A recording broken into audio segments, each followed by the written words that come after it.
my name is Eva and welcome to this channel. Today we are talking about squirting. I'm going to be breaking down some of the myths, talking about how some people squirt, talking about physiology, and giving a recommend to something you should read if you want to learn about the male gaze and performance and squirting and all that jazz. So let's jump into it. So what is it? It is a release of fluids during sexual activities from a person who has a vulva. Squirting is not the same as a person with a vulva having an orgasm. So people with penises can sometimes get that confused because their orgasm and ejaculation is almost always connected. Squirting and the amount of fluid being released from them doesn't necessarily have anything to do or doesn't necessarily correlate directly to the amount of pleasure that they're experiencing. Second thing is that it's largely involuntary. So you can't really be like, oh, it would be really cool if you could squirt, and they're like, will do, gotcha. It doesn't always happen that way. And it doesn't necessarily happen consistently. So again, not always when you orgasm, not always during a particular sex act. There's a lot of variation because bodies vary. Another thing that varies is the volume. So some people squirt a little bit, some people squirt a lot. It depends. Everybody is different. So when does it happen in terms of what physiology? What are the magic buttons you should press? So some people say that it can happen through G-spot stimulation.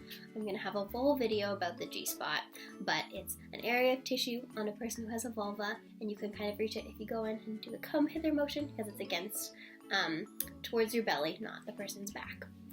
Or some people say it can happen because of internal or external clitoral stimulation, or a combination of both.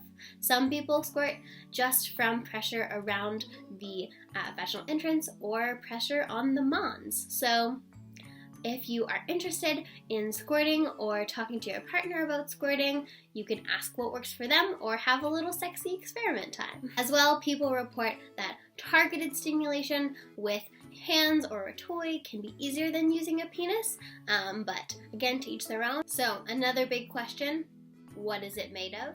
So in some people, or most people, there is contribution from what is called the paraurethral or Skene's glands, which are around the urethra, which is where pee comes from, and it releases what is called prosthetic specific antigens, or PSA, which are identical to the ones that are found in people who have penises, their ejaculate. As well, there is a debate around, is ejaculation or squirting just pee?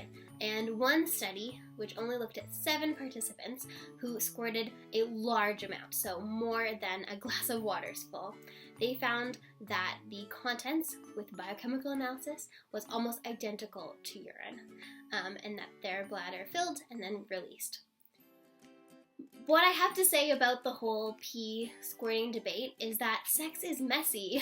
Sperm, semen, sweat, saliva, all of that doesn't sound particularly appetizing if you're not turned on. But when you're aroused, your disgust response decreases. So all that stuff might sound good. And squirting and ejaculation kind of adds to that whole mix. So I wouldn't get too freaked out about squirting being similar in contents to pee. It's safe to be around and enjoy that part of a sexual response, so keep doing whatever you're doing. And again, that study was only with 7 participants, and we have so much research still to do about people who don't necessarily squirt a whole glass full, different amounts, different consistencies. So if at your university or you see around on the internet a study calling for people to learn more about squirting, participate! We have so much more to learn. I did promise at the end of this video a recommendation of a link. I will put it in the link below. It's from Scarletine, talking about kind of our obsession with squirting. Definitely check that out if you're interested in asking your partner about squirting and kind of how to have that conversation respectfully. That is all for me today. I hope you learned a little bit more about squirting, or you're not totally in the dark about it. If you like this video, give it a thumbs up, subscribe if you aren't already, and follow me on Twitter at SexEdOntario. If there is new research coming out about squirting, I will most definitely tweet about it. That's all for me, and have a lovely day. Squirting/female ejaculation. It's real! Listen to people! Listen to people's lived experiences! That's all.